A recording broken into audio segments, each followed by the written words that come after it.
Live from the 607, it's the Ocho Duro Parlay Hour, where we're talking everything going on in the world of sports. Join in the conversation on social media with the hashtag ODPH, because here we go.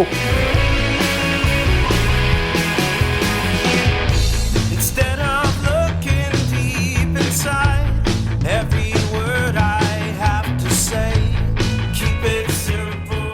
Welcome to an all-new edition of the ODPH podcast. My name is Ken M. Joining me in studio, as always, you know him, he's the co-host, he's the man of 1,004 aliases, statistician to the stars. His name is Padawan J. Let me talk to you. And we have a parlay of topics to go over with you. It's a fusion edition of the show. We're going to be talking about everything going on in movies, TV, comics, sports, pro wrestling, you name it, we're talking it. And we definitely like keeping those conversations rolling after the show. So, Pat, where does everybody go? ODPHpodcast.com. From the blogs to the TeePublic Store link to the social media accounts to the classifieds, which have friends of the show such as 3FM Podcast, Dragon Master Games, Nerd Initiative, and a directory with Pat. How many providers are we on?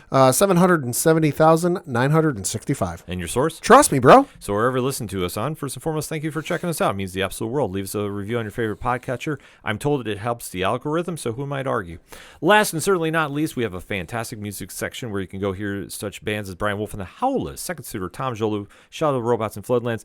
The music you hear on the ODPH, you can download it yourself and take it wherever you're going in the world. See, that's how amped up I am to talk about that and everything going on at the show. So in case I forgot about something, Pat, where does everybody go again? ODPHpodcast.com. And remember, using social media links. Remember, use the hashtag ODPHpod.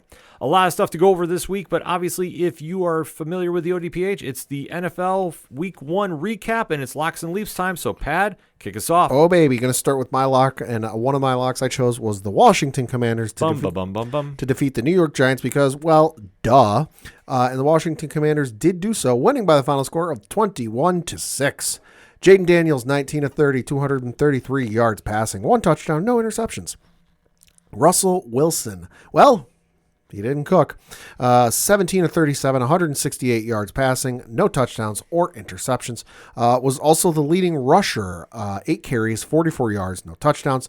Ja'Cory Krosky Merritt was the leading rusher for Washington, going 10 carries, 82 yards, and 1 touchdown.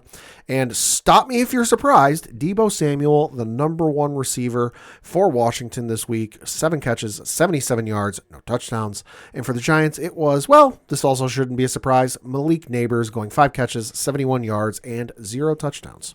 Nothing in this game really surprised me. Nope. We knew the Giants were going to be struggling this season. Russell Wilson is obviously not the long-term answer. That's Jackson Dart. Whether Dart comes into play next week, it all depends on how Wilson is performing. But the team did not click as well as I thought Giants fans were hoping. They really looked out of sync in a lot of different areas. Malik Neighbors and his reaction on the sideline, I think, sums it up. Yeah. He was not happy to be there. 12 targets. Especially dealing with Brian Dable and what was going on there. There's obviously some problems in the Giants camp. The seat's getting warm for old Dable. Well, exactly. You have to produce, especially if you're in New York. And with the Giants, history of having a winning franchise, I know it sounds a little crazy, but they do. Yep. This is not going to set well with their fan base and their ownership. So something is going to give sooner than later.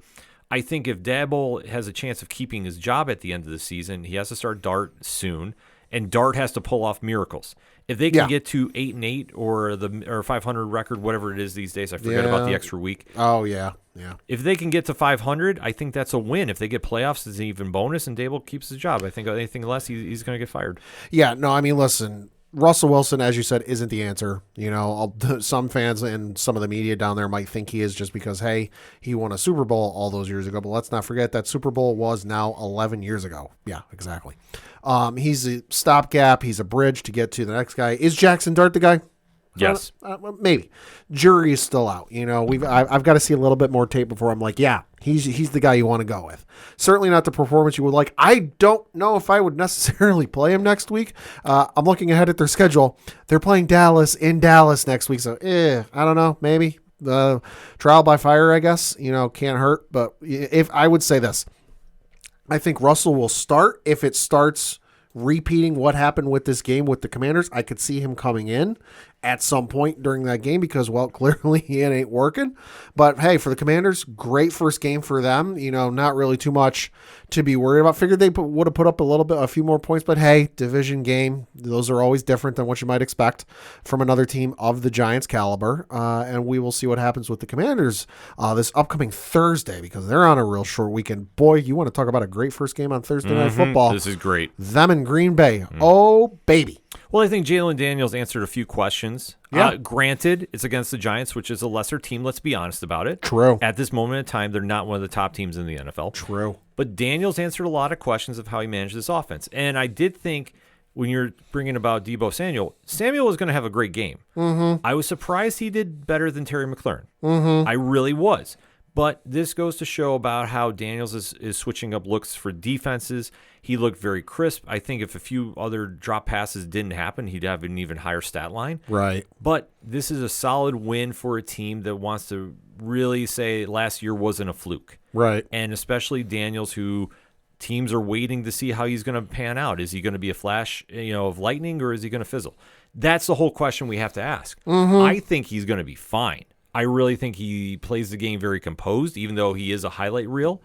I think he does the right things when he needs to. He's very careful with the ball, so he's not trying to be like in comparison to C.J. Stroud. Right. Stroud is not afraid to throw the ball everywhere, which, listen, I applaud him for. But I think for what the Washington Capitals need, or Commanders. I always forget the name. I always want to say football team, but hey, the bum. When the Commanders are playing solid, this is a good thing to build off of. Sure. It's a division game. Yeah. Green Bay is going to be a real test for them. Uh-huh. Especially going to Lambeau. Especially as good as Green Bay looked. We'll get to that in a little bit. Exactly. So I think for right now, they have a lot to say. We did good, but we can improve. Mm-hmm. And I think they go from there because especially in the second half, they started easing up a little bit. Yeah. And they weren't as aggressive as they were in the first half. True. Then one of my leaps because, hey, you know what? I looked at the quarterback for Indianapolis and I went, he ain't shit. And I looked at Miami and went, I could see them pulling this off. Boy, was I wrong in the worst way possible because the Indianapolis Colts defeated the Miami Dolphins 33-8. Danny Dimes, turns out all he needed was a decent O-line, and he looked halfway decent. 22 of 29, 272 yards passing, 1 touchdown, no interceptions. Rating of 115.9. Not bad. Mm-hmm. Tua turned the ball over. Tagovailoa went 14 of 23, 114 yards, 1 touchdown, 2 interceptions. Zach Wilson did see some game time. Fun fact, he's wearing the number 0. When's the last time a dude in Miami ever wore the number 0? I'll wait. Went 5 of 8, 32 yards, no touchdowns or interceptions. Devon Achane was the Miami leading rusher. 7 carries, 55 yards, 0 touchdowns. Shocker to absolutely no one. Jonathan Taylor led the way for Indianapolis. 18 for 71 and no touchdowns. Michael Pittman Jr. led the way for Indianapolis, going 6 catches, 80 yards, and 1 touchdown.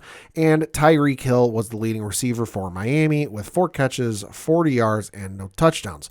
One quick stat for everyone, because this is how bad the Dolphins' offense was at one point. The game was at halftime. The Dolphins had put up 0 points, 29 yards passing, 14 rushing yards.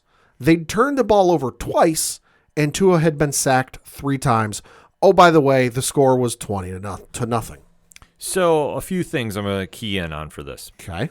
One, I said this during the preseason preview. Mm-hmm. If Daniel Jones is going to be anything, he now has an offensive line. We're going to see what he's really capable of. Mm-hmm. In this moment in time, he looked very good. Mm-hmm. Now, will this sustain? Jury is out. Jury is out. But this is one of the best offensive lines in all the NFL. Mm-hmm. The Colts do this extremely well, have done it since the dawn of time. Yep. So we're going to see what he's really capable of. On the flip side, I thought at one point, and I believe it was the first sack Tua had, okay, he took a bad shot. Now, am I going to use this as an excuse? No. But he did not look really confident after that shot. Right. Am I saying anything more than that? No. I'm just saying he really got hit, and I think he got rattled up. Sure. And the team did not do anything to really bail him out. Sure. Because, did he throw 2 interceptions? Uh-huh. Colts have a very low-key defense. Yeah. So I'm not super shocked by that. What I am more surprised at is Tyreek Hill, 40 yards. Waddle, 30 yards. Akane, 20 yards. Tanner Connor, 20 yards. Malik Washington, 20 yards. For being a high-powered offense, as Miami has been known to be, the fact that the Colts held them to 8 points, let alone to the fourth quarter, I think is a more cause for concern than anything. Because Tyreek Hill should have taken over the game at some point if he is really that elite of a wide receiver at this stage. Yeah. I don't know at this moment in time because, remember, last season he checked out. Yep. No Miami fan can say otherwise. Tyreek Hill also visibly upset on the sideline during this game. Yeah. So we have to put that into perspective here. There is a lot of problems in Miami. And Mike McDaniel, I think, is going to be the first coach to get fired because he is supposed to be an offensive guru. Where was that this week? Yeah, and it's interesting. I looked up the defensive coordinator for Indianapolis. It is a gentleman by the name of Lou Anarumo, who this is his first year as the Indianapolis Colts defensive coordinator, prior to which he was the Cincinnati Bengals DC from 2019 to 2024. Had some time with the Giants as a D-backs coach, was with the Dolphins as the interim defensive coordinator. That was way back when. And then was also the Miami Dolphins defensive backs coordinator, and before that was doing some time as a college coach. So, I look at that Bengals team last year and what they did defensively, and I went, really, this guy? Yeah. That's not exactly a Steve Spagnuolo-esque record by any means. No, and like you said, Jones looked good. I'm looking at their schedule the next 2 weeks. He ought to be halfway decent because, he's playing the Denver Broncos. Yeah, you never know what you're going to get. That's going to be a good test. But then he should look fantastic because week 3, he's got the Tennessee Titans. And, enough said. Well, I want to see that week 4 against the Chargers. Yeah, that'll be a test. That's what I want to see. Because that's out west in Los Angeles. Yeah, Chargers, I want to see what they really got against them. But this is going to be a time. If they can roll off 5 wins, I would not be shocked. No. Remember, the Colts are known for having a very, very textbook offense. They'll lull you to sleep. So if that's going to be the case, you now have a situation where they could wind up sneaking and taking that division because we said the AFC South is absolutely awful. Yeah. I mean, it's not the NFC South, but, it's a close second. It's in that conversation. So this is a situation they need to really capitalize on. But I think especially making the move, getting away from Anthony Richardson to Daniel Jones, week 1 is paid off. They look great. So can they sustain? Jury is out, but hey, we're here to find out. Hey, at least the Dolphins are consistent. Tua Tagovailoa week 1 last year, 3 sacks. So hey, they're consistent. Well, they never addressed their offensive line and they never upgraded their defense. They didn't address anything. Yeah, so other than maybe the elephant in the room. Yeah, I don't know. Exactly. But yeah, we mentioned that the Colts next week should be real interesting for the Miami Dolphins because they have a home game against the New England Patriots, and it doesn't get any easier because then it's Buffalo. Oh God, they got to actually run through the rest of the AFC East in 3 weeks. New England, Buffalo, Jets. Yikes. It's going to be a tough one for them to sort out, but listen, it's a long season to go. Yeah. Then we're going to move over to your locks, and one of the locks you had was the Denver Broncos to beat the Tennessee Titans, and boy, did they ever. Winning by the final score of 20-12. Bo Nix, 25 of 40, 176 yards passing, 1 touchdown, 2 interceptions. Cam Ward, 12 of 28, 112 yards passing, 0 touchdowns, 0 interceptions. I think he might have found out why Tennessee had the first pick in the NFL draft because sacked 6 times. Yeah. Yikes. Tony Pollard led the way for Tennessee in rushing with 18 carries, 60 yards, no touchdowns. R.J. Harvey led the way for Denver, 6 carries, 70 yards, and 0 touchdowns. Cortland Sutton led the way for Denver in receiving with 6 catches, 61 yards, and 1 touchdown. And Tony Pollard led the way for Tennessee in receiving with 1 catch, 29 yards, and no touchdowns. Well, I won't spend a lot of time on this because, honestly, this was a game Denver played very solid. Bo Nix, maybe the hype is real behind him. But 2 interceptions, that does worry me a little bit. Yeah. The rest of the team played fine. Harvey might be that answer at running back. Him and Dobbins proved to be a good 1-2 combo. And the wide receiver core is what it is. Yeah. The story I took away from this is Cam Ward needed help and did everything in his power to try getting his team there. There was a couple passes that just did not connect for whatever reason. Yep. That had they done it, maybe we're talking about a different outcome. Yeah. And I really think that Tennessee has a good quarterback in the making. Yeah. I don't know long term. I want to see obviously more tape and see how he's progressing. Well, and you got to get him some weapons. But that's the problem. Calvin Ridley is not the Calvin Ridley of old. No, he's not a number one.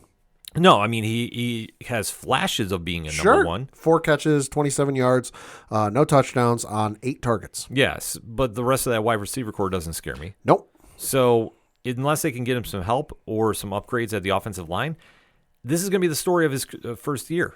How about this for a stat line? Tyler Lockett, 0 catches, 0 yards, 1 target. Yeah. Yikes.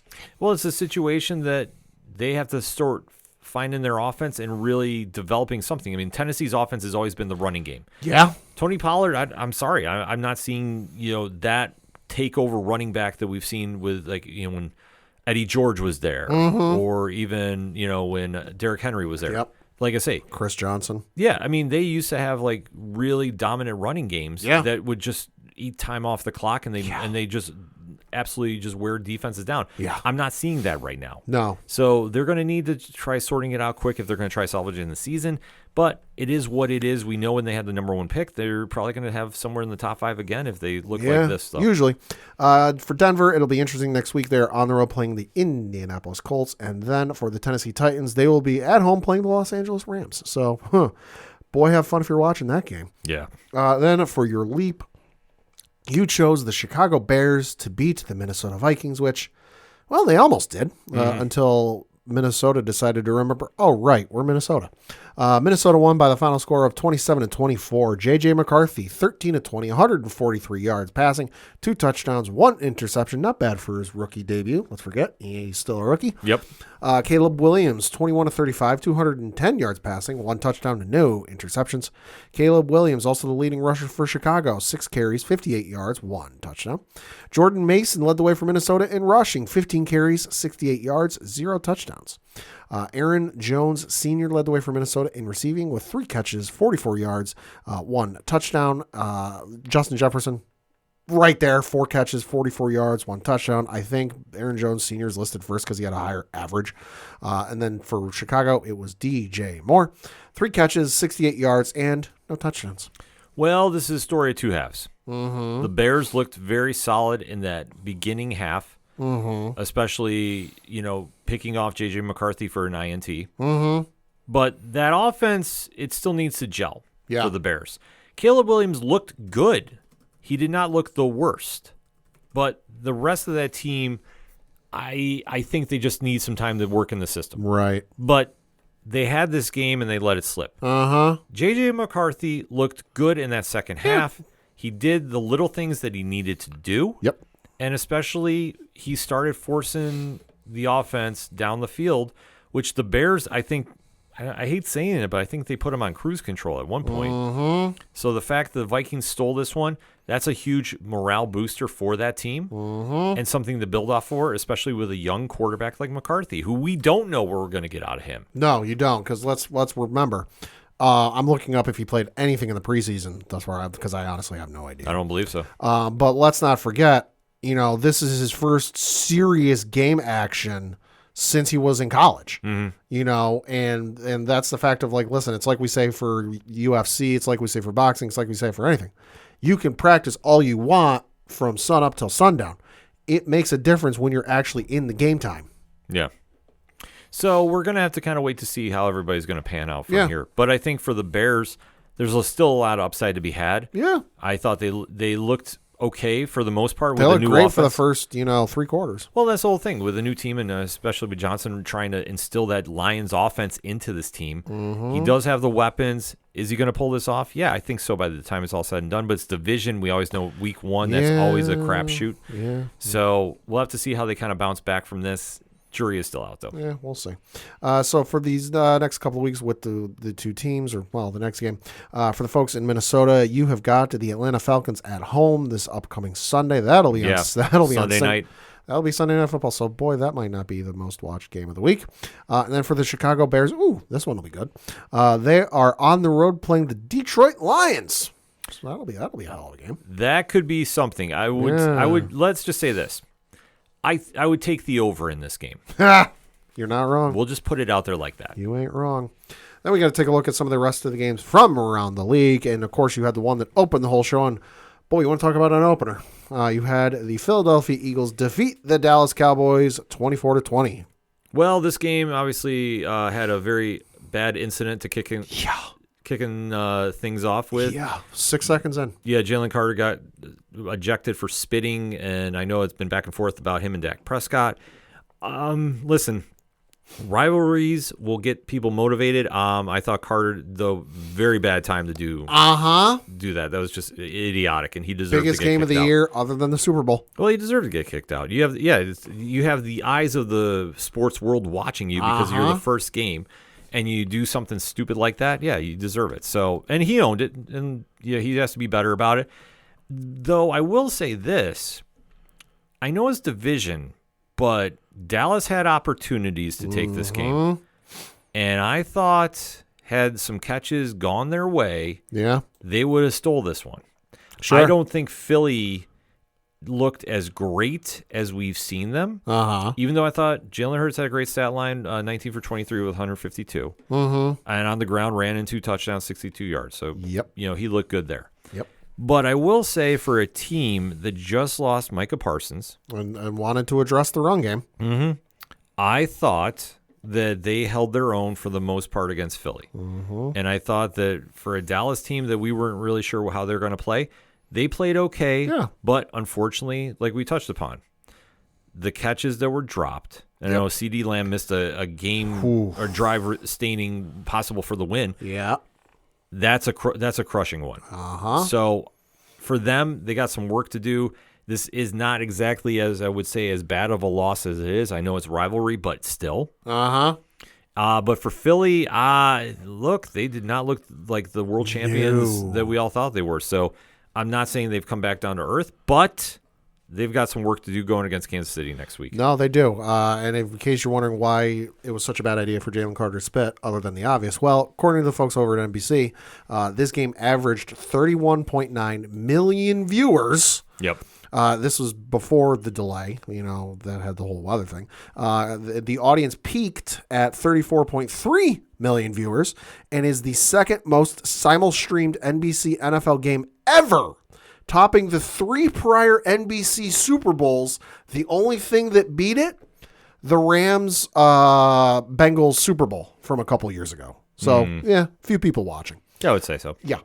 Then you had the Friday night game in Brazil, where the LA Chargers, go Chargers goal, beat the Kansas City Chiefs 27-21. Surprising win, but I will take it if I'm a Chargers fan. Yeah, no kidding. The Chiefs, Xavier Worthy is out due to a wild mishap with him and Travis Kelce. Still can't believe that happened. Crazy things, man. It's the NFL, so anything is possible. Unfortunately for the Chiefs, that's a huge loss.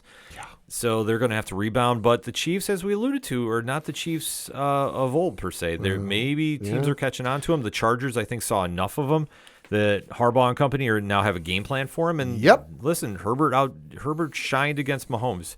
So if you can wind up pulling that off, you've done something. Xavier Worthy currently listed as questionable and did not practice today as we record. Yeah, I think he's out for a few weeks. Probably. Then you had the Tampa Bay Buccaneers beat the Atlanta Falcons 23-20. Who's Atlanta? What is Atlanta? Atlanta needs a kicker. Yeah, they do. I'm sorry.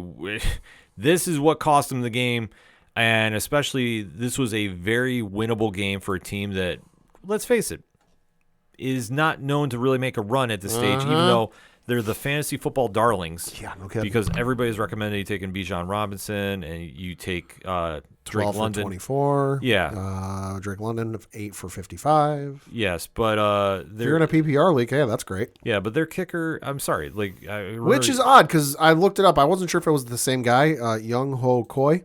No, he's still the kicker there. He just chose the worst possible opportunity to go 2 for 3. Yeah, so it is what it is there. Nothing more needs to be said other than Tampa Bay got a solid win in their division. That's going to help them in the long run. Then you had the Cincinnati Bengals beat the Cleveland Browns 17-16. Okay, so you spent all that money on that offense and you only put up 17 points? Hey, listen, they're usually like this the first couple of weeks. I would say, I know that Cleveland... I think even Burrow said as much. Cleveland should have had this game, but we talk about bad kickers. Oh. I'm sorry. The Browns need to immediately cut the one they have. Andre Smits, I think is how you say the name. SZMYT. Yeah, I'm sorry. 1 for 2. Yep, and huge ones he missed. Evan McPherson, however, 1 for 1. Yeah, the huge one he missed. Although man, I was 35. It doesn't matter. This could have got him the game. Yeah. They should have pulled this one off. Yeah. agree with that. But I'm sorry, the Bengals defense did not impress. And I'm sorry, more importantly, the offense did not. You're supposed to be that high-powered offense. You dumped how many millions into Burrows and Chase and Higgins contract? A lot. And look what we got. And then the other dude who I'm convinced they're paying in Bitcoin. Yeah. Then you had the Arizona Cardinals defeat the New Orleans Saints 20-13. Well, I would say a little bit of surprise, but then again, no, it's not. Call of Duty's not out yet. Yeah, I was going to say, so Kyler Murray's focused right now on football. Trey Benson had a great game too. Yeah, 8 of 69. Yeah, so you can't really complain about that. Marvin Harrison Jr. showed up. Yeah. Wow. So, I mean, Cardinals could be low-key under the radar, but we'll have to wait and see. Mm-hmm. Then you had what was the game of the week for all of 7 hours. The Pittsburgh Steelers defeated the New York Jets 34-32. A motivated Aaron Rodgers is scary. Aaron Rodgers when he's feeling a little petty. Yep, when he's in his petty mode, he showed up. It's road games in New York. All the New York brass is there. But here is the thing. The Jets should have had this game, too. Oh, 100%. And why Justin Fields decided to pass to Garrett Wilson late. Yeah. And that's the one that got knocked away by Jalen Ramsey. Jalen Ramsey lit him up. He could have ran for that first down. Oh, easily. So this is a situation Fields will learn from. The Jets looked very good. Yeah. I know they're against the Bills this week, and I know the Bills are heavily favored. Listen, I'm going to tell you right now, that game's going to be a lot closer than anybody thinks. Breece Hall, 107 yards. Yeah.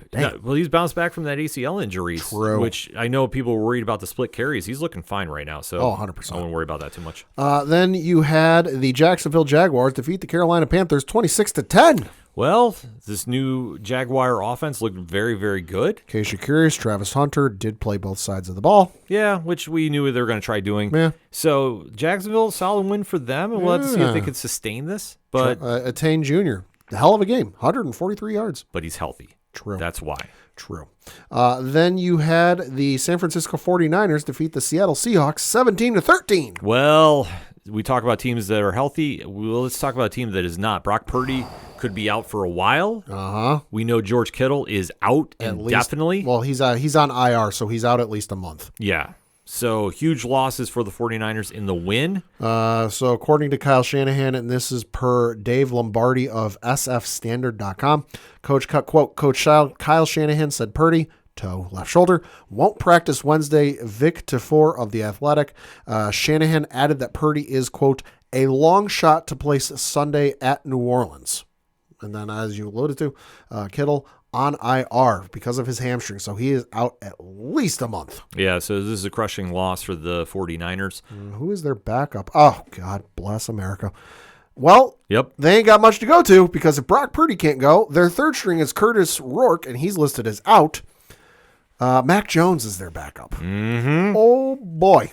Yeah, so San Fran fans, brace for it. I'm going to have who are they? Oh, they're playing New Orleans. So the next month they've got New Orleans, Arizona, Jacksonville, and the Rams. Ooh, that could be fun to watch. That's going to be an interesting series. It could be. Then you had the Green Bay Packers defeat the Detroit Lions 27-13. Green Bay is for real, and we said there was going to be problems with the Lions losing their coordinators. Yeah. This looked it very, very well. Micah Parsons came in, immediate impact, got a sack, and Green Bay imposed their will. That's the easiest way you could say it. Isaac Tesla had catch of the year for all of 4 hours. Mm-hmm. Hell of a I'll be honest, I did not think he caught that. Yeah, it was amazing catch. And then they showed replay, and I'm like, oh, I guess he did. But this is a situation the Lions have to try sorting out their offense. They did not look like the Lions of the recent years. They looked like the Lions of old. Also, if you did not catch the game, here's how bad the game was for Detroit. I forget who it was, but I think it was a guy on one of their running backs. I think it might have been Gibbs. Excuse me. It's not a good stat, and it's not a good thing for the commentary to say that was his longest play of the game, and you're deep into the fourth quarter. Yeah. I heard that, and I'm like, oh, shit. I knew it wasn't going good for Detroit. I didn't realize it was going that badly. Yeah, they need to really come out this week and make a statement. Because I think, from what we saw here, they're not the elite team that they were. No. And Dan Campbell's got his work cut out for him.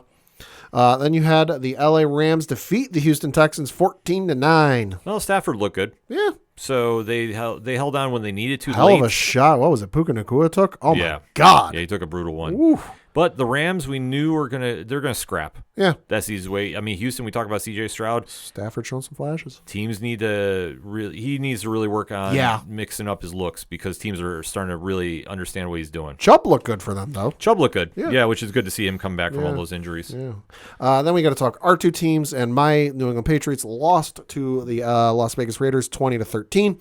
I'll say this.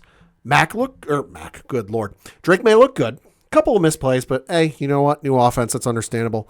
I would say this: if there's anything I would say kind of negative on, defense could have done maybe a little bit more, because I think that's ultimately where it came down to was the offenses were just having their ways, and Vegas's stood taller when it counted more. Yeah, promising. I'm not skies falling. Holy shit, we're gonna have an absolutely atrocious year like some Patriots fans are having online, because I saw those reactions online immediately after the game, and I'm like, are we looking at the same highlights and stat line? Because it's not great, but it's not the worst thing I've ever seen. Yeah. It's also a very keyed in Pete Carroll with a very good Raiders defense. Yeah, the Raiders are going to be much improved. Yeah, now I will say, if we go into Miami and we put up repeat performance against Miami, all right, then I might be a little concerned. Right now, you know what? I'm not concerned. No, Patriots, I mean, they always struggle in Miami. They always have. No, true. So we'll have to wait to see about that. So I think we have to see a better performance overall. Yeah. Even if it's in a loss, which I don't know where we're going to see in Miami. I think this is a real make-or-break game for both teams as well as, say, week 2, but it is. So we'll have to really see. But the Raiders looked very good on the road there. Then we got to mention your Buffalo Bills. Oh, boy. Game of the week, catch of the week, moment of the week, where the Buffalo Bills ended up winning by the final score 41-40. Whole lot of shenanigans as we got there, though. Josh Allen, 33 of 46, 394 yards passing, 2 touchdowns, 0 interceptions. Lamar Jackson, 14 of 19, 209 yards passing, 2 touchdowns, 0 interceptions. Derrick Henry led the way in rushing, 18 carries, 169 yards receiving, or rushing, I should say, 2 touchdowns. James Cook led the way for Buffalo, 13 carries, 44 yards, and only 1 touchdown. Keon Coleman led the way for Buffalo, 8 catches, 112 yards, 1 touchdown. I'm convinced all of those were in the second half. And then Zay Flowers led the way for Baltimore in receiving with 7 catches, 143 yards, and 1 touchdown. I am kicking myself I didn't get him in fantasy. Gosh darn it. Let me read a quote from ESPN.com. Alrighty. Josh Allen had a message for the few thousand fans, and perhaps the entire NFL for that matter, who left the stadium early to beat the traffic on Sunday night. Maybe they should have stuck around. Quote, our team didn't quit, Allen said, his voice almost hoarse after rallying the Bills from a 15-point deficit in the final 4 minutes to a thrilling season-opening 41-40 win over Baltimore. Quote, I think there's some fans who left the stadium. That's okay. We'll be fine, but have some faith next time. End quote. And I bring this up because this is Sunday Night Football. This is a preview of what I feel is going to be the AFC matchup. More than likely. We have said this on the preview show, which you can go check in the archives of the ODPH.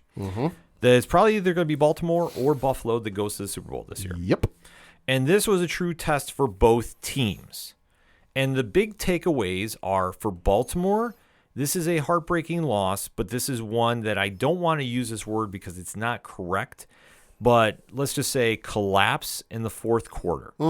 For a team and franchise that is known for their defense, they made some very, very big mistakes, especially Jair Alexander. If I saw the one meme right, because it was the score when Buffalo started making the comeback.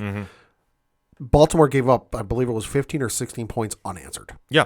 And the other thing I want to point out, too, I saw going into this game, 2 teams who had scored 40-plus points, which, Baltimore did, and rushed for 235-plus yards in a game, which 238, were previously 277-0 in NFL history.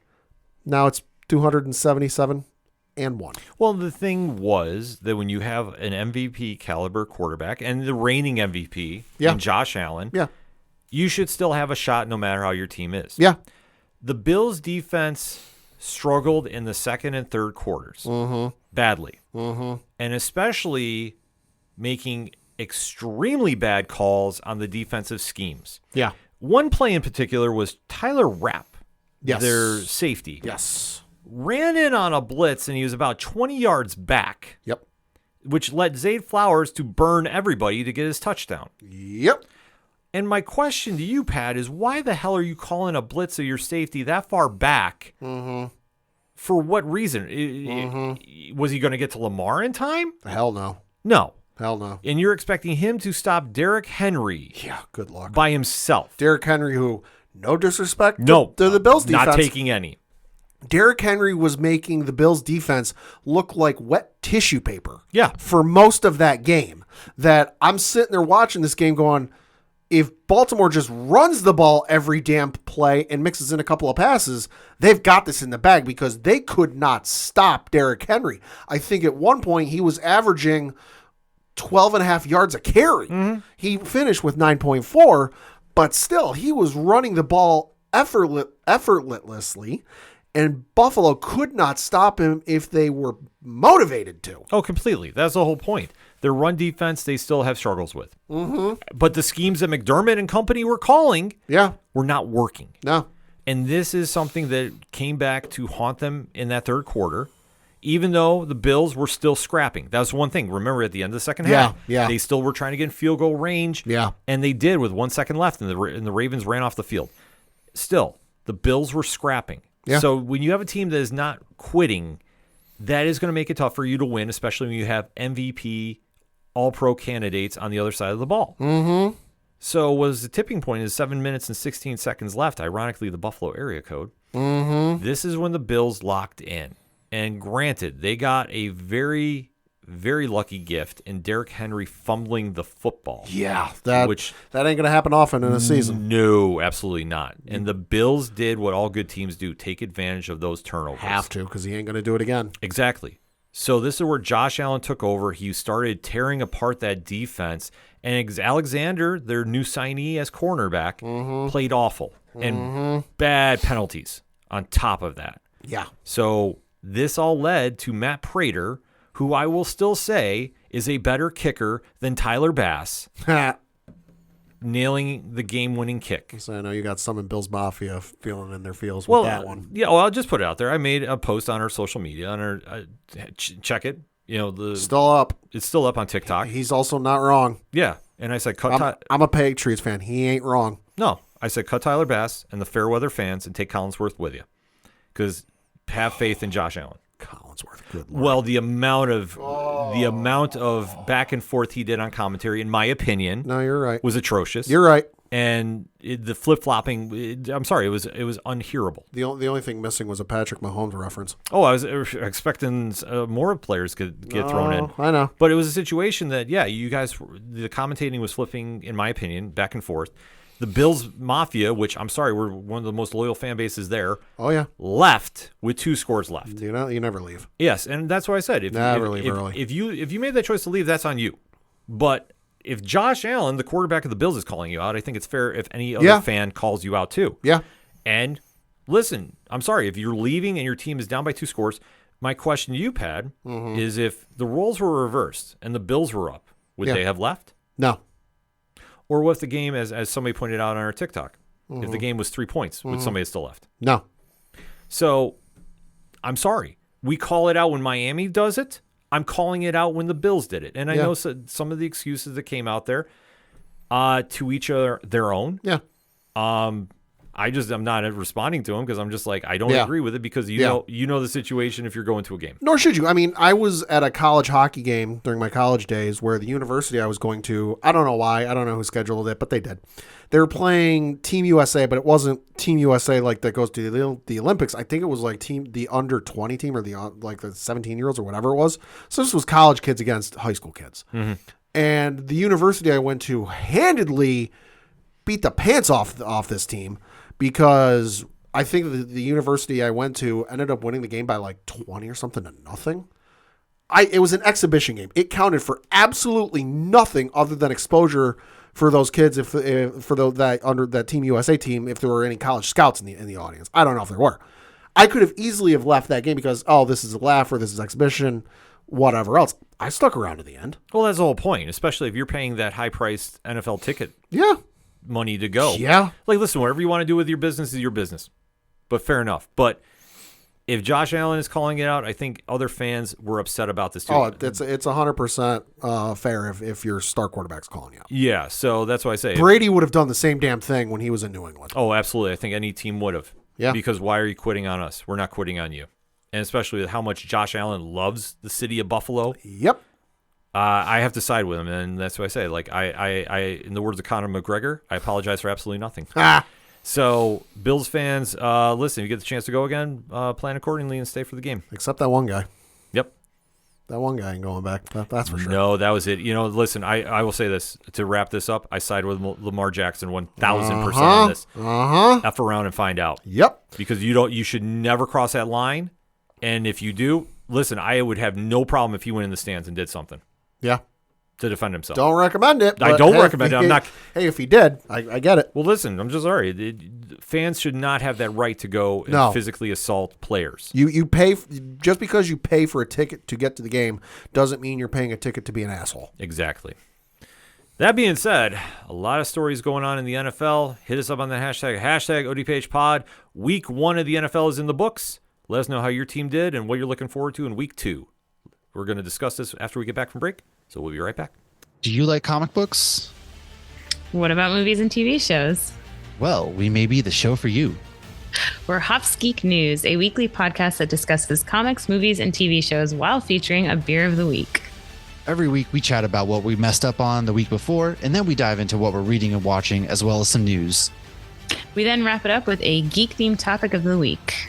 You can find us anywhere you listen to podcasts by searching Hops Geek News.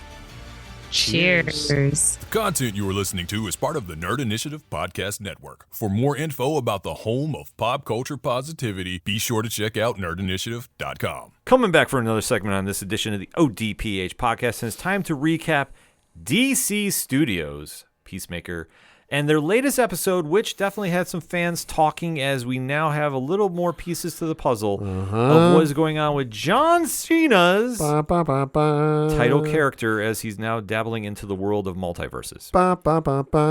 So if you are new to the ODPH, first and foremost, thank you again for checking us out. What we like to do is give you a spoiler-free statement about the shows or movies that we recap. After that, we give you a countdown, and you have to be like the Clash. Do you stay or do you go? If you stay, and you're more than welcome to, you're going to hear spoilers, you're going to hear theories, you're going to hear deep dives, you're going to hear a lot of stuff involving the show.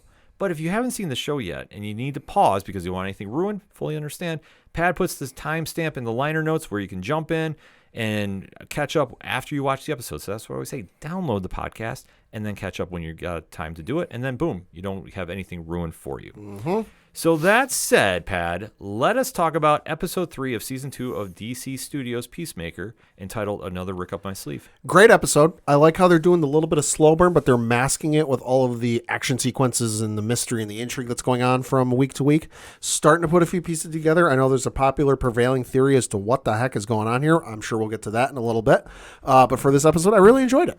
It was very solid. It really got into what Peacemaker can do as far as the character. Really back to basics to the Suicide Squad movie, where we haven't really seen that side per se in John Cena's Christopher Smith, but this was a good time to catch up. And obviously there's a lot of moving parts going on with this. Oh, boy. Great action, which is the big takeaway from this. And where it ends definitely has caused a little controversy per se, because I think it really caught some fans off guard about where everything is really circling around, which is a very interesting take by James Gunn and company, but one that makes perfect sense for the storyline. So that said, Pat, in 3, 2, 1, let's really break down the latest episode of Peacemaker. Like I said, I thought the episode was really good. I like the way things are going. I like the mystery and the intrigue, you know, and I normally don't like slow burns. I know we famously didn't like the slow burn they were doing on Andor.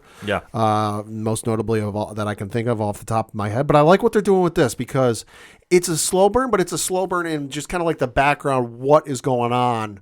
And they're masking it really, really well. And I just like everything, you know, from the acting, the action sequences, the story. It's just been top to bottom fantastic. Yeah, this has been a very creative take, especially dealing with the multiverse, which if you're not familiar with DC Comics, they do this quite often, and it's messy. Yeah. There's no other way to describe it. So what they're doing with John Cena's character, I think, is very interesting, and it's almost making him a sympathetic character. Because, as we know, his crew has definitely gone through a lot of different things. Daniel Brooks, who plays Adebayo, is no longer a member of Argus, and obviously dealing with being Amanda Waller's daughter is having a lot of problems for her, to say the least. Freddie Stroma, who plays Vigilante, obviously is John Cena's best friend. He's kind of been out of the spotlight for the most part of this season. Steve Agee, who's John Economist, is still working for Argus, but is getting brought into a lot of the drama. Jennifer Holland, who's playing Amelia Harcourt, is probably the one that is most affected by everything going on right now. Yeah, I would say so. And really had a moment to fill everybody in on a very vital piece of her background. Because where the episode kicks in is we see her after a romantic evening, per se, with one Rick Flag Jr., who we know from the original Suicide Squad movie, who's still alive, reprised his role as Joel Kinnaman. Loved seeing him show up again. Right. Well, this was the flashback sequence because of what they talked about, because this leads right into the Suicide Squad movie. Bingo. So there is a connection between Rick Flag Jr. and Harcourt. And we do see that obviously they were trying to work something on the side. He was at this point dating the Enchantress. Yep. And obviously the events of the Suicide Squad happened. Yeah. So now in present time, the Peacemaker of the DC universe has now crossed over into a mysterious world where his dad and his formerly dead brother are alive and superheroes, and everything is seeming like a utopia. Yeah, let's remember, this is his brother who in season 1 died when they were kids, or teenagers, somewhere around there. Yeah, so Chris is now seeing this dream world and compared to his reality, which is falling apart more and more by the day because of Argus and Frank Grillo's Rick Flag Sr., who is now trying to get revenge for his son and knows that Peacemaker killed him. And obviously there's a lot of complications involving that whole mess. But all the while, there's still been this background romance going on with Amelia Harcourt and Peacemaker, or a hookup that both are still having unresolved feelings about. So when Chris crosses over to this other world, he gets a cell phone from the Peacemaker he had to kill to defend himself. And sure enough, he finds out that him and Harcourt had a relationship at some point. Well, he decides to cross over, texts Harcourt because he's not exactly thinking of a sound mind, and sees there's some feelings on the other side. Yeah. Well, when he arrives at Argus headquarters after having a brief interaction with his brother, and his brother is starting to pick up that something is not right with Chris. Yep. Well, we find out that Rick Flag Jr. and Harcourt are still dating, and it's more complicated than we thought. And as we're seeing this, Chris and Harcourt are having this conversation on a walk, and we find out a little more about their history together. And it sounds obviously that the Peacemaker of this new world, would you say, is not a good guy, Pat? Yeah, no, I would say not. No, obviously you got some commitment issues and a notorious cheater. Yeah. So this led to their breakup, which obviously our Peacemaker is very different than this one that we think. But all the while during this, they are caught in the middle of a violent attack from a group known as the Sons of Liberty. And this really kicks everything into a very different gear. Yep. However, though, there is something that has been going on in the background that we did not realize when we first saw it, but after a second watch, it's very clear. And I thought something looked odd about this world anyway because it looks too perfect. And Pat, what is that situation? There's no representation in the background actors. It is all folks of, there's no persons of color in the background. Right. It's all Caucasian actors and actresses. Which, admittedly, I did not pick up on because I'm just not one of those people that, is looking in the background for little Easter eggs and little things. Like I see stuff later and then I'll go look for it later, but I'm not actively picking up on this. I saw some stuff online about this and I looked back at it. I'm like, oh, Oh, I didn't even see this the first go around. Yeah, I when I first watched it, I didn't really pay attention in Argus, but when we were there in the park and on the street, yeah, that's when I started going, something's not right here. I could not do it, but after a second watch, I was like, oh, yeah, okay, yeah, which kind of tips off about what Earth they're in. Mm-hmm. And we do know that this is Earth X. Oh, we think it is. Well, we think it is. They haven't confirmed. Yes. And what is so significant about Earth X, Pat? Earth X is the alternate universe, the other Earth, where during World War II, the Allies, so that would be United States, France, Great Britain, and the like, did not win World War II. The Axis powers, so that would be Germany, Italy, and Japan, did. Yes. So it is under a fascist regime. So we've seen this interpretation throughout the DC comics and a little bit in live action Arrowverse. On the Arrowverse. Arrowverse, yeah. So now they're bringing it into the James Gunn verse. Or it looks like they are. Yeah, well, that's where they're kind of setting up for.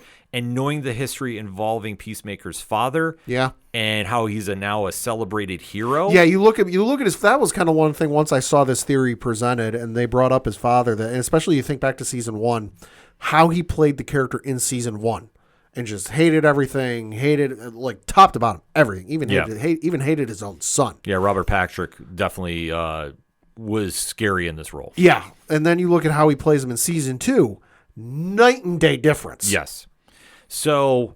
This is where things really start getting interesting, especially with the Sons of Liberty attacking Argus, and they're now trying to destroy another building that's going on.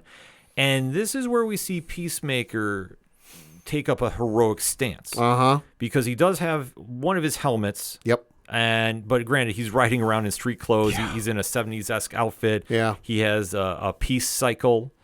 But this is where we kind of get back to basics with the character, which he's willing to kill anything for peace. Yep. And he goes into this building and takes out everybody inside. Oh, yeah. And does it very violently. Oh, yeah. So there's no holding back. I know some online reactions were kind of shocked. But I mean, listen, it's James Gunn. It's, TVMA. Watch at your own discretion. Yeah, so he's going to go completely off about this. Yep. So he winds up taking out every one of the Sons of Liberty and deactivates the homemade bomb that was inside to blow up the building. Yep. So he is now a hero. His brother comes in for the save.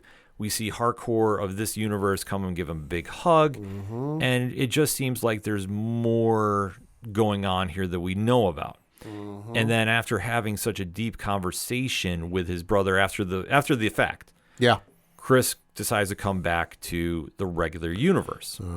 But all the while, though, Pad, we see that, some people are not exactly happy to see him, or more or less they're looking to find a way to take him off the board. And who is that, Pat? That would be Argus agent Sasha Bordeaux. Yes. So we now see that there is a team that is under Rick Flag Sr.'s watch that is trying to take out Peacemaker. So Sol Rodriguez, who's playing Sasha, has now mobilized this group. We do see some familiar friends. Yep. Michael Rooker is now on the show playing Red St. Wild, who is now is known as the world's greatest eagle hunter because of the actions of Eagly in last episode. It is now I love this. Yeah. Oh my God, I loved everything about this. Yeah, is now a target as well. Rooker turned this up to 11, and it was incredible. Yeah, which, I mean, this is him with James Gunn. You knew he was going to do this. Yep. So this is nothing out of the ordinary per se. We do see that Economist has been brought into this reluctantly, even though his loyalties are very, very torn. Yep. But he has to do it for a paycheck, so he understands it. Yeah, he's got bills. And then we see that there's somebody in the van that has now joined this band. And it's a very familiar person. And Pat, who is that? That would be Judo Master. Yeah, so Newt Lee is reprising his role. And this is going to be very interesting to see how this group works together, because now they're going to raid Chris's house in the regular universe. Now he's coming back through the portal of the multiverses, which is kind of they still not need to flesh that out. Oh, yeah. Like, it's not really clear about where they're going with that, but we kind of have to see where this is all going to play. So it's a pretty straightforward episode to kind of wrap it up. It's just there's a lot of action in the middle. We do have the Earth X tip-off, which now how that's going to play. Looking more and more like the case. Yeah, and it's going to be something to see how Peacemaker comes to terms with this and what he does with this, because obviously I think it's setting up for a very heartbreaking moment with him. Because I think that his dream of having his family reunited and being a celebrated hero is going to go up in flames very, very quickly. Spectacularly, I would say. Yeah. So overall, Pat, I mean, final thoughts on the episode? Great episode. Loved the build-up, and I loved everything about it. Super excited to see where this goes, because I feel like they're not going to drag this out too much longer, and that the powder keg, as it were, is going to get lit pretty quickly here. I agree, too. I think that this is going to get more action-packed as we go. Yeah. I think they need to, for a certain degree, and I really want to see how Cena's character deals with this, because it is going to be a shock. Obviously, he's going to be fighting against his brother and father again. It's going to be the 11th Street Kids against everybody. And then I don't know what happens at the end. Could Rick Flag Sr. get involved and go to that other timeline, get his son back? And could be. I mean, we don't need to see Joel Kinnaman back per se on a show, right? But to have him back in the the DCU, to have him on the board, yeah, that could be something. I mean, that is a way to get out of bringing back dead characters on the show. Yeah. So we'll have to wait to see. But either way, Peacemaker is definitely causing a little bit of buzz online and definitely with comic and TV fans. So hit us up and let us know what you think on the hashtag ODPH pod. What is your thoughts about the latest episode of Peacemaker entitled Another Rick Up My Sleeve? Let's discuss, shall we? First, we're going to get a breakout. We'll be right back. Hey, this is Scott Snyder, and you better listen to the ODPH podcast, or I'm coming for you, and Batman is coming for you. Coming back for the final segment on this edition of the ODPH podcast. Pad, what you got? Got a couple things to talk about, first of which is the local minute and looking at the standings for the AA baseball, where our Binghamton Rumble Ponies play. Still in first place. Handedly, might I add. They also secured, because I guess this is the thing, the second half trophy or the second half first place, whatever it is. They're in first place handedly in the overall standings with a record of 86 wins, 45 losses. The Somerset Patriots, they are the Yankees affiliate, are in second place, 16 games out of first place. The Hartford Yard Goats, who are the Colorado Rockies affiliate, are in third place, 18 and a half games out of first place. Portland Sea Dogs, who are the Boston Red Sox affiliate, are 22 and a half games out of first place. They are in fourth place. Reading Fightin' Phils are in fifth place. They are the Phillies affiliate. They are 34 games out of first place. And the New Hampshire Fisher Cats, they are the Toronto Blue Jays affiliate. Well, they're in last place. They are 35 and a half games out of first place. Do got to give a special shout out to the Rumble Ponies, though, because with their 86th win, they have tied the franchise record for wins in a single season. That was when they claimed the Eastern League's Northeast Division second half title. They last won 86 games back in 2013. Wow! So hey, congratulations to them. Looking at their at the schedule from this past week, they were on the road playing the Akron Rubber Ducks. They won the game on Tuesday 6-1, won on Wednesday 9-5. Lost on Thursday 6-3, won on Friday 7-2, lost on Saturday 6-2, and then lost on Sunday 4-3. This week they have a home series going on where they're playing the Portland Sea Dogs. They won the game on Tuesday 1-0. They have a game on Wednesday at 6:07 p.m. Eastern. Thursday is at 6:07 p.m. Eastern. Friday is at 7:05 p.m. Eastern. Saturday is at 6:07 p.m. Eastern, and then Sunday is at 1:07 p.m. Eastern. So note that special start time. Got a couple of things, especially for the kids going on and whatnot for promotions. Obviously, you got this upcoming Thursday is First Responders Night. So this is the Binghamton Rumble Ponies and Mirabito Energy Products team up to honor local first responders. It's also Throwback Thursdays. So they will be not taking the field as the Binghamton Rumble Ponies. They'll be taking the field as the Binghamton Mets. Oh, okay. The other thing we should note, too, because it is First Responders Night, first responders have a special ticket. All first responders can show their identification badge at the Visions Federal Credit Union Starting Gate box office and received two complimentary reserved grandstand tickets to the game on September 11th.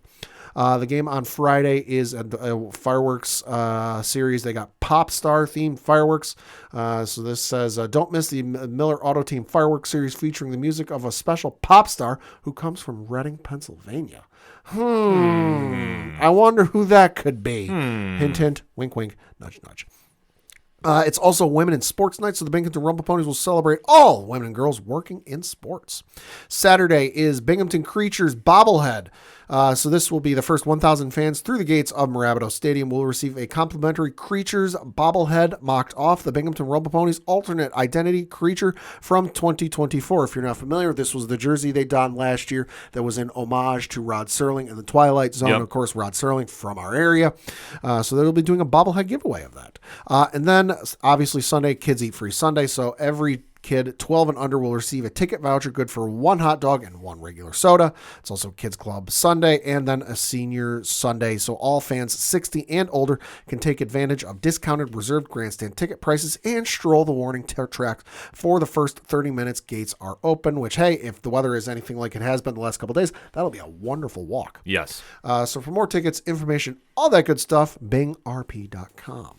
And we got to talk a little bit of wrestling. And they got the main roster for WWE doing some great things. AJ Lee is back for the first time in 10 years. Huge move. 2025 and a therapy chant got chanted on Monday Night Raw. You love to see it.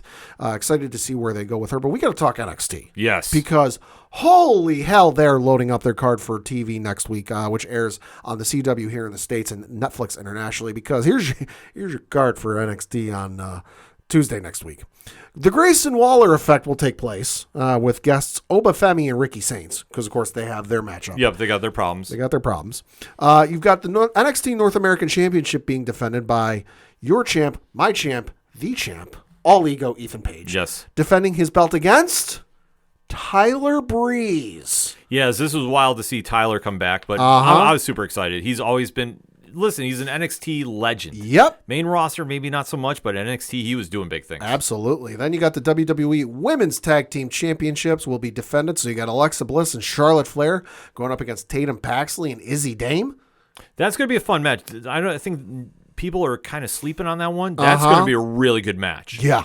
Then you got, stop the presses on this one, Johnny Gargano and Tommaso Ciampa as DIY taking on Trick Williams and Carmelo Hayes. I'm honestly not mad about this. No, DIY back in NXT. With the right music. Yes, with the greatest theme music of all time. If you're not going to use them on the main roster right now, having them in NXT doing some things to kind of rebolster them, I think is a great move. And the same can be said, as weird as it sounds, with Carmelo Hayes, because obviously when he came up to the main roster was number 2 pick in the something like that, the SmackDown draft there. Yeah.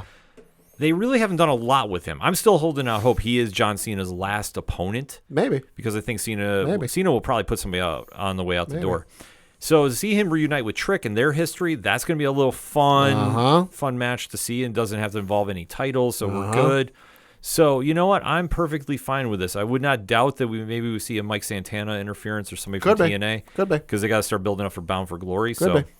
And then this will probably be the main event. You've got the women of Fatal Influence. So that's Fallon Henley, JC Jane, and Jasmine Nix taking on, good luck against this team, Stephanie Vicker, the WWE Women's Champion, and Tiffany Stratton, and Mommy, Rhea Bloody Ripley. Great. Good God, that match is going to be amazing. Yeah. Oh, by the way, we buried the lead on this one. This isn't taking place in their normal home these days of the Performance Center. They're going old school. They're going NXT Black and Gold, baby, on this one for the first time in 5 years. Going back to Full Sail. Full Sail. Yeah, this is going to be perfect. This is going to be great. There's going to be more special appearances. I think if you watch the promo they put together and aired on Monday Night Raw, you might get a little hint as to who might show up. One might say it might be Glorious, I guess. Well, they're going to get everybody back for this one, and rightfully so. If you don't understand the impact NXT has had, and granted, there was a period that we don't really talk about. The tie-dye period, 2.0. NXT created a lot of mainstream stars that we have had the fortunate pleasure of seeing on the indie scene for quite some time. You think about the Sami Zayns, the Kevin Owens, the DIYs, Adam Cole, baby. And the list can go on and on and on, especially how the NXT made the women's division what it is for the main roster with Paige and Emma. We have to remember that was the huge deal, and then especially the Women's Revolution, the 4 horsewomen coming up. Charlotte Flair, Becky Lynch, Sasha Banks, a.k.a. Mercedes Moné. It started that, Bailey said, everybody started that revolution. You just start thinking about the legacy of wrestlers that have come up to the main roster Yeah. and become megastars. Yeah, I mean, some of those matches, especially in the black and gold days, were just the matches they were giving away on free television was absolutely insane. I remember there was one point they did, I think it was Finn Balor and Shinsuke Nakamura. Yep. On free TV. Well, it was on the network, but even still, they were giving away that without being on a pay-per-view. Yeah, no, it's absolutely wild to think about the wrestlers that have come through there and to think what they've done on the main roster. Yeah. So this is going to be a special night. So if you catch one episode of NXT on Tuesday night, 8 p.m. on the CW, this is the one to go check out. So you got anything for sports? I do have one because we don't talk about it that often. No. But when there's a major boxing event, and we talk a real boxing, not Jake Paul versus Mike Tyson, when there is a fight that really is something special, we will always talk about it here on the ODPH. And there's one coming up on Netflix. They've been advertising ad nauseum. Well, they should. Because if you understand the sport of boxing and the current state it's in, Sure. this is a legit super fight of fighters in their prime. This is not, Pacquiao Mayweather. Mm-hmm. This is Canelo. Now, granted, he has a super fight with Triple G. First one, I still stand that Triple G won that whole trilogy, but I digress. But Canelo is back. 63, 2-2, 39 knockouts, the reigning WBA, WBO, IBF, and WBC super middleweight champion. Mm-hmm. So, obviously, Canelo is incredible. Hall Very of Famer. decorated. Yeah. He is taking on Terrence Bud Crawford, who is stepping up 2 weight classes. Good grief. Crawford is 41-0, 31 knockouts. So I had heard he was stepping up a weight class. I did not realize it was 2. Yeah. Whew. He's moving up to 168. Good Lord. So this is going to be for the 168-pound belt. Yep.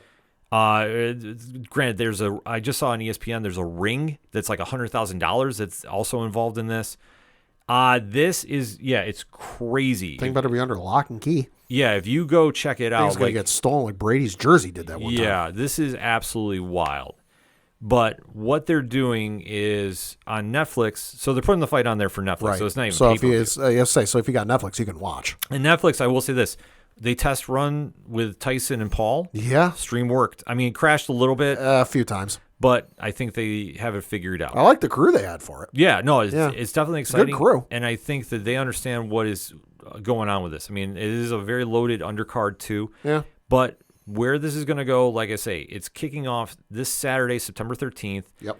Main card should be kicking off at some point around 8 p.m. Eastern Standard Time. So wherever you're on the world, check your listings, do what you got to do. Keep an eye on social media. I'm sure folks will be posting when it's getting there. Yeah, with boxing, Yeah. it's almost like independent pro wrestling. Like the card never really starts on time per se. No. There's a lot of pageantry involved. Yeah. So we'll kind of Yeah. see where it goes. The main event could be later in the night. I'm Yeah. guessing it's going to be kind of almost like your standard UFC cards. Yeah. I would look for it after 11 p.m. sometime. I'll watch, but more than likely, I'll be disappointed because every time I watch a boxing match, I am disappointed by the end of it. Well, I'll tell you what, I'm locked and loaded for this. Because, I know you are. Well, yeah, because you know what? I love boxing. Yeah. But boxing, there's a certain problem they have, and they don't have like superstars, or they don't put on the best fights when fighters are in their primes. There's also, it's just way too diluted. Yeah, I mean, that's the whole thing. For you, it makes sense. Like, you understand it. You get it. You're a big boxing guy. Yeah. And there's nothing wrong with that. That's fine. But for me, I understand it. I watch it, but then I sit there and I look at some of the stuff on sport that they show on SportsCenter, or I see online, and it's all these titles, all this thing. I don't know what the hell's up and what the hell's down. Yeah. But that's the whole thing, because boxing does not market themselves well. It's, No. Like I say, I could have a lot of issues with the business side of boxing. Sure. But Sure. when you go in the test of wills, the sweet science, this is a fight that really is a mega fight. Uh-huh. It's mega, it's epic, it's what you want to see as a boxing fan. This is what you want to see as a sports fan. You want to see the two best fighters go fight. Mm-hmm. You want to see the two best teams go play 100%. Who's going to be the one who wins at the end? And if I have to make a prediction about this, Okay. I'm going to say Crawford might pull off this upset. Oh, all Crawford, right. I mean, Canelo is a great fighter. Don't get me wrong. This is going to be close. I fear this is going to be a draw. If it's a Probably. draw, I'm probably going to lose my mind on social media. But I think Crawford is just a different type of mentality. Like he understands the gravity of the situation. Mm-hmm. Same thing with Canelo. Like they both understand. But for Crawford to move up 2 weight classes, Mm-hmm. that's, to go up that high, that's wild. Yeah. Now, I'm sure, and I know he's been training. I'm not going to question anything about is it too much weight, X, Y, and Z. Right. I think what he's going to do in there is they're going to draw this out. They're really going to have some very, very interesting rounds going back and forth. I think the first couple are going to start out slow, but I think Crawford might outpoint this. I don't think he knocks him out, but I will say this. I guarantee you this one will be the talk on Saturday night. Canelo, don't doubt him winning either. Right. Like that's what I say. This is going to be very close. But if I have to take this, I'm going to say Crawford by decision. It's going to be close, though. It's going to be real close. But it's going to be a hell of a thing to watch on Netflix. So if you're a subscriber, go check it out. And like I say, it's going down Saturday night, September 13th. Yep. And to leave Pat, because I want to see his reaction, this is the ring. Jesus, Mary and Joseph. So they have the picture up on ESPN.com. Kind of wow, I'm not going to lie. Yeah, $100,000 over. Oh, was that all? Yeah, so definitely make sure to keep that out if you're a boxing fan on Saturday night. Yeah. But today belongs to comics, Well, and there's one comic piece of news we got to get into before we give our picks and get out of here. Yeah, we do, because James Gunn decided to drop a real interesting tidbit of information out of the blue on Threads 1 week ago, actually, where he posted, quote, Man of Tomorrow in theaters July 9th, 2027, and he included a drawing done by the incomparable Jim Lee. Real recent drawing, too, because it's dated 2025. It shows Superman, as we all know and love him, and notice the logo on the costume of Superman is the one from the Superman movie that was just out this year. And then also you see Lex Luthor in his very well-known green and purple power suit. So, yeah, James Gunn surprised to absolute. Well, we knew there would be a sequel coming at some point. Yeah, because this is no doubt. Despite what some folks might want to have you believe online, the film did very well for itself at the box office. And that's before we even know the Prime Video. And by that, I don't mean Amazon Prime Video. I mean the rental money it made back. But we found out, excuse me, that we're getting a Superman sequel in 2027. We got a little bit more information because James Gunn appeared on the Howard Stern show on Sirius XM Radio today and said, quote, we're starting to shoot the Superman sequel, Man of Tomorrow, in April 2026 or so. Warner Brothers has already dated the comic book tentpole for July 9th, 2027, which is essentially 2 years after the release of Superman in July 11th of the summer. So James Gunn said, quote, it's a story about Lex and Superman having to work together to a certain degree against a much, much bigger threat. Gunn teased about his sequel for the first time. It's more complicated than that, but that's a big part of it. It's as much a Lex movie as it is a Superman movie. I loved working with Nicholas Hoult. I relate to the character of Lex, sadly. I really wanted to create something extraordinary with the two of them. I just love the script so much, close quote. Well, no shock here. Nope. Curious where they go with the plot. Yeah. I mean, the door is wide open. You got to figure something. They got to work together. I'm not saying Doomsday. Way too soon. No. Mongol, maybe. More likely pick, I would say, is maybe Brainiac. Yeah, Brainiac's my pick. Brainiac, yeah.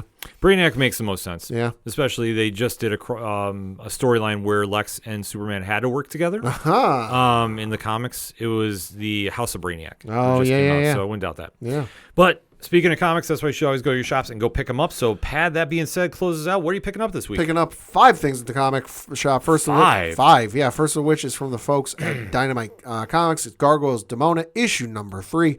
From Greg Weisman. Frank Power is the artist on this one. This is an absolutely phenomenal comic. If you are a Gargoyles fan, one you should definitely read. Also got a little bit of a little twist in it that for me, made the story even more exciting. Cannot recommend this one enough.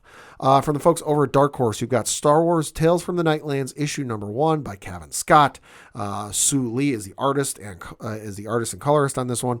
This one, horror, not really my thing, as it's well known. This one isn't really horror. This is a little bit of Halloween, perfect for this time of year. Fall, leaves are starting to change. Pumpkin spice is everywhere. Perfect for the Halloween time of year. This issue, Obi-Wan and Anakin are the feature for this issue.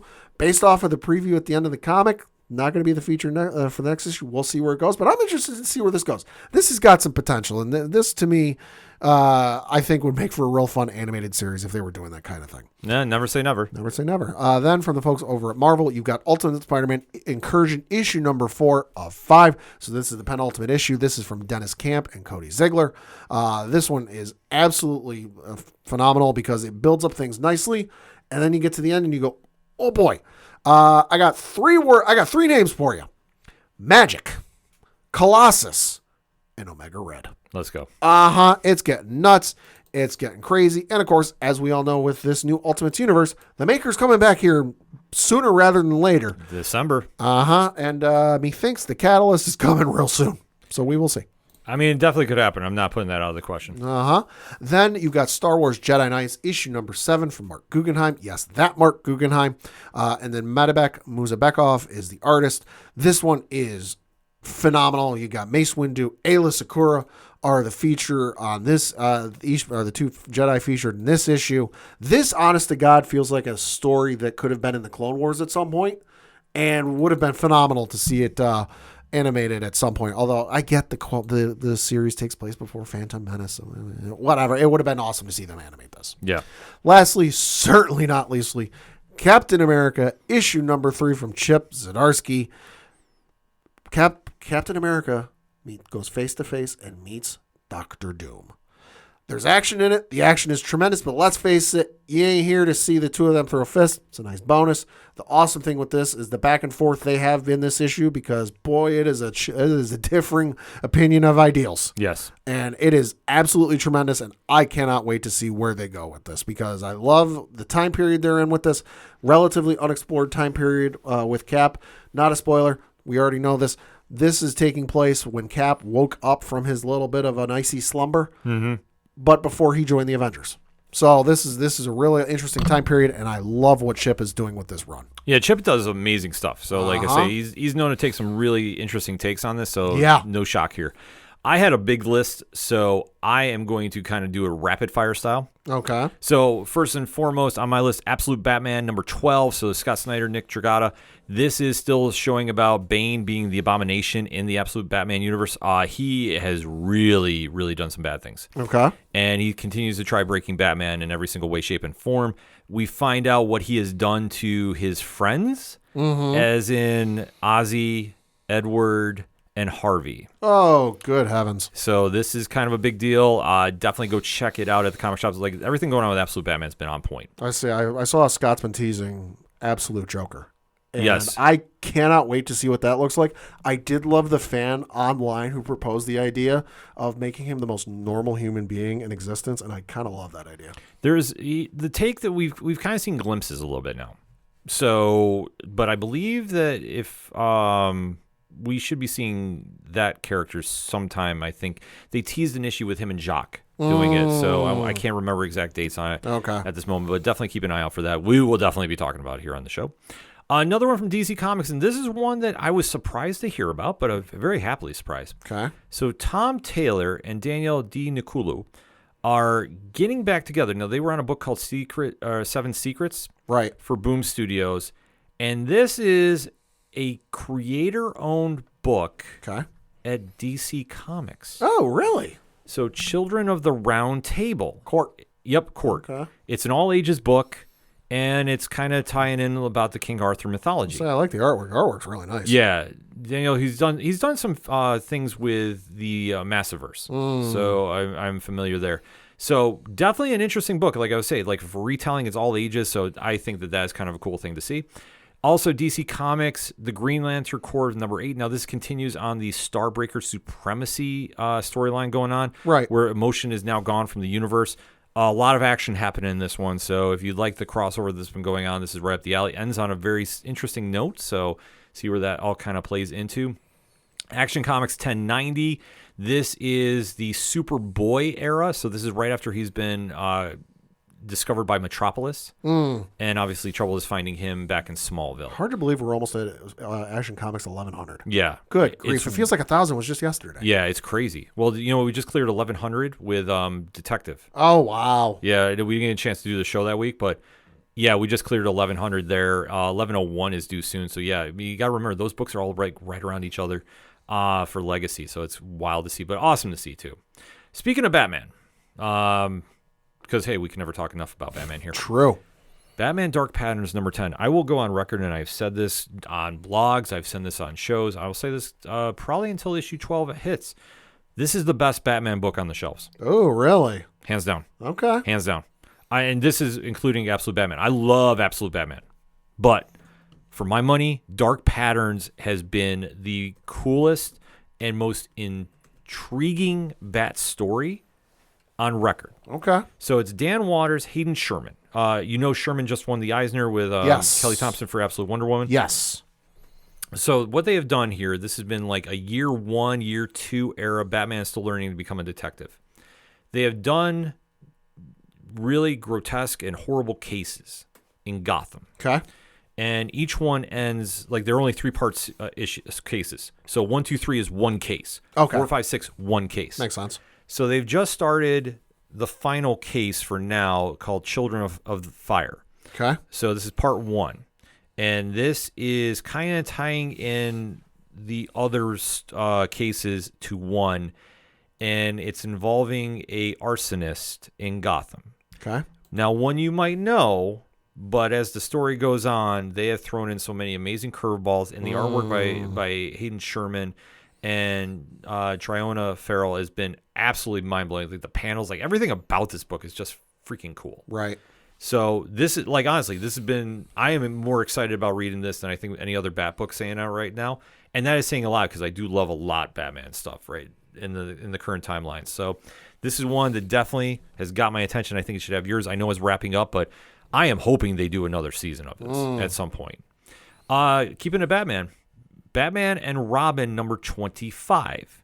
So this is Philip Kennedy Johnson, Fiko Osio, who you might know from Kill All Immortals. Yes. Is now in the art for this book. Ooh, okay. And if you know anything about Kill All Immortals, you know that book is all action. And this one delivers and then some. It's a whole new arc. It's a whole new beginning. Really focusing on Bruce and Damian's relationship, but the Penguin's involved. Uh-huh. And there's somebody coming back with a little bone to pick with Oswald Cobblepot. And it hits the fan. And it's incredible. So definitely go check that out. That was probably my most happy surprise of the week. Also, Radiant Black number 37, obviously is Massiverse. You know we're talking about it. And we're in a new era of Chicago and Radiant Black's hometown, obviously coming out of the Catalyst War. There's been a lot of moving parts. And one of which, Chicago is kind of under siege. Okay. It's let's just say this. You have to understand the story of what's going on to really get a full grasp of this. But this is a great first point jumping on. If you're not familiar with the Massiverse, this is going to be something that I think you can dive right into. Just the only thing is, like I say, there's a lot of timeline issues per se, considering what the fallout of the Catalyst War is. That might be the only thing that throws you off. But they give you a nice intro page to catch back on. So I will say it was definitely one, like I say, Radiant Black has really kicked it in high gear. It's always been a solid read, but lately they've been really hitting their strides, coming back off the break. So I'm super excited about what we're seeing coming out of them. Also, Boom Studios, The Last Witch, Blood and Betrayal, number 3. So Conor McCreary, Vivi Glass. This is an all ages fantasy book pad. This is like right up your alley. Hey, all right. So this is one I definitely think you should go check out. If you like kind of Airbender meets the supernatural. Okay. Doing a lot of cool stuff here. Issue number 3 is out, goes wild on the ending. So definitely one that caught me off guard. Free Planet number 5, Image Comics, Aubrey Sitterson, Jed Daughtry. So this is the story about Lutheria and the planet that has won its independence and really shows you the struggles about remaining free. A lot of stuff. This is a very, very loaded book with a lot of themes going on, but it's always an impressive read. I always really enjoy this series. So issue number 5 is out. Going back to the 90s, Pad. Okay. X-Men of Apocalypse, Alpha number 1. Oh, so this is the team from the Age of Apocalypse. Right. So Jeff Loeb and Simon DiMeo are now taking this into the book, and this is the Alpha, and this really jumps on literally from the end of the original Age of Apocalypse to now. Okay.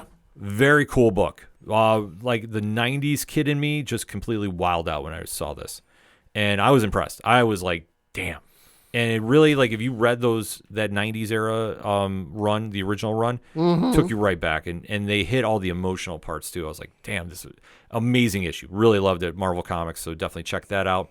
Also, coming to an end is Spider-Verse versus Venomverse. So we talked about the Massiverse a little while ago. Matt Groom, Kyle Higgins are on this, and this is the multiverse of, like, spider wildness. So the Web Heart and Hive Mind have been going at each other, and they've all picked champions of the symbiotes and spiders to go after each other. Only one can remain. So this has been a really wild ride of creativity. Matt Groom was just on Turn a Page talking to Tom and myself about this. So this is the end of the finale of this. Where we go from here is anybody's guess, but a very, very fun read nevertheless. And the last one, and damn, this was bittersweet. Transformers 24. Hey.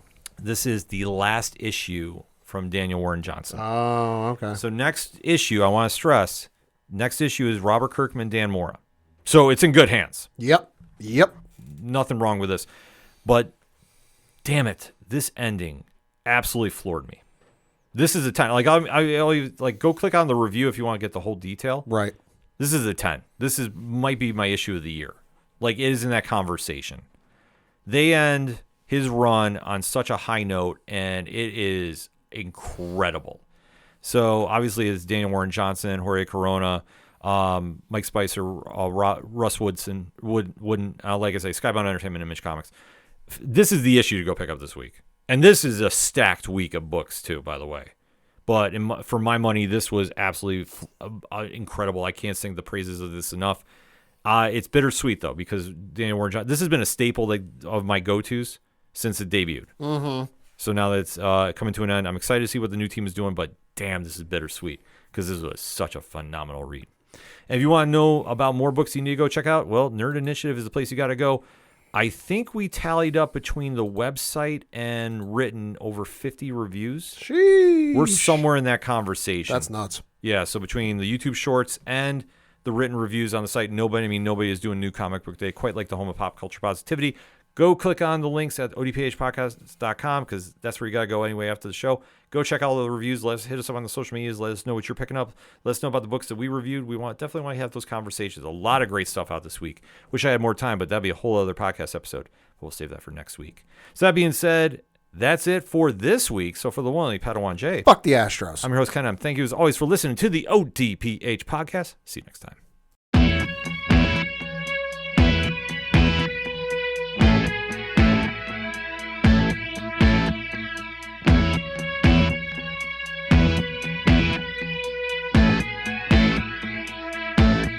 It's such waste of time, swiping left and swiping right on people you could know.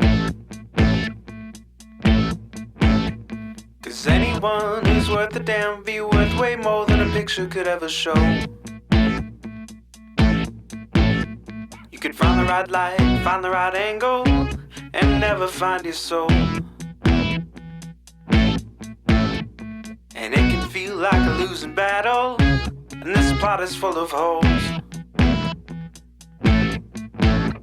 This modern way of finding love just makes me feel so alone.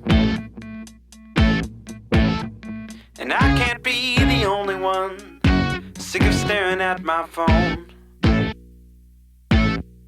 So look up, talk to me, a better way to spend our energy. Just look up, talk to me.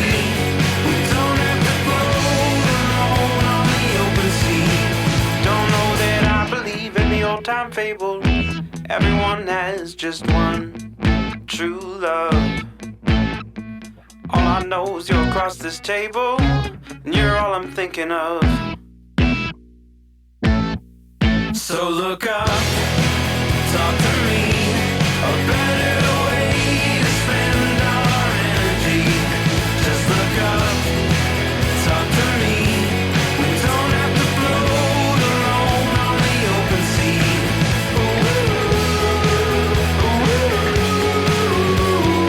Talk to me.